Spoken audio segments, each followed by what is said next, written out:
all bodies, but a good amount of bodies need tissue builder. It is lovely to help with building out faces such as sunken-in temples, eyes, even lips. It's like a Botox for the deceased. My name is Miranda. I'm a mortician here at Millward Funeral Directors in Lexington, Kentucky. This is the entrance to Millward's, our casket showroom. Walnut, hickory, maple, I mean, all kinds. This room is our visitation room. We call this our music room. What I'm sitting on is an antique. This is a casket beer. It's made for casketed bodies. This is our embalming room. This is an absolutely sacred place, and no one is allowed in here without authorization.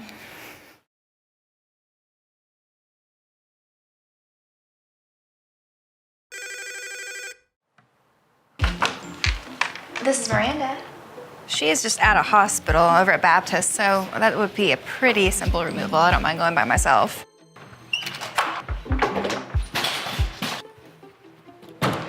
Right now I'm going to Baptist to pick up a decedent who has just expired.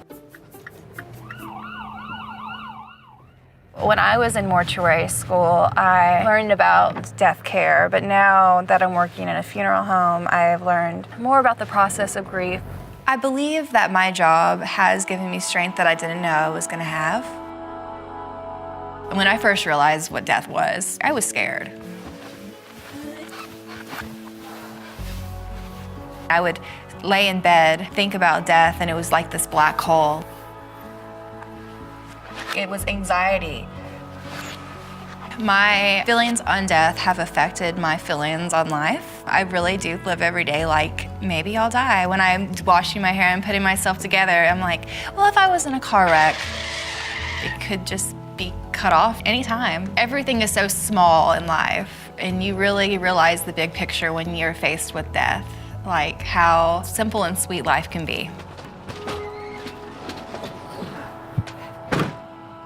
I believe that women in the death industry are the change we need in funeral service. For a long time, it was a men-driven business. And having women in this field, it's lightening the load for these grieving families.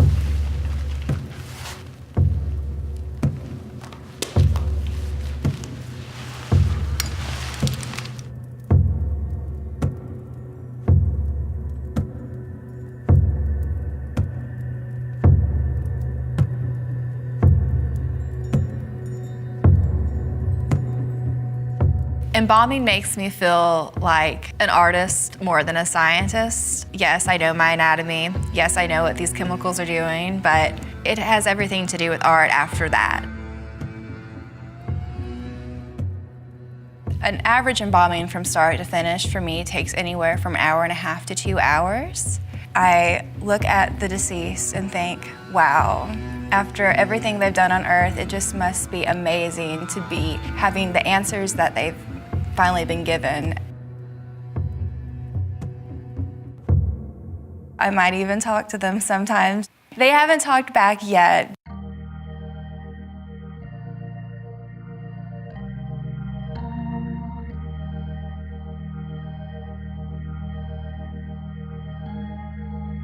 Cosmetics for the deceased really aren't like the ones we buy in stores. The ones we buy in stores are gonna react to your warmth of your skin. That's why we use special cosmetics. For the ladies, I like to use more of an opaque makeup.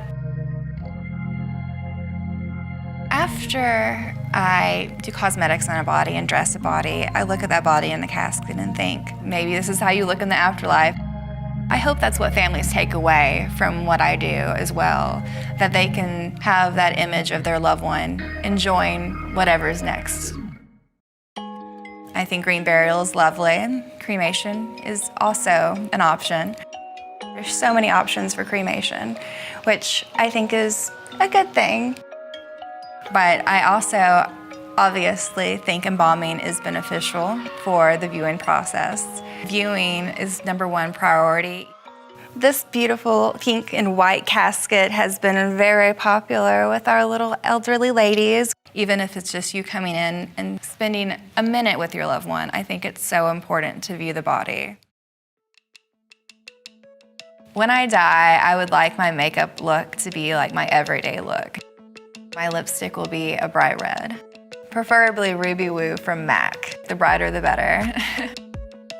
I feel like I've gained a positive outlook on death more than a fear.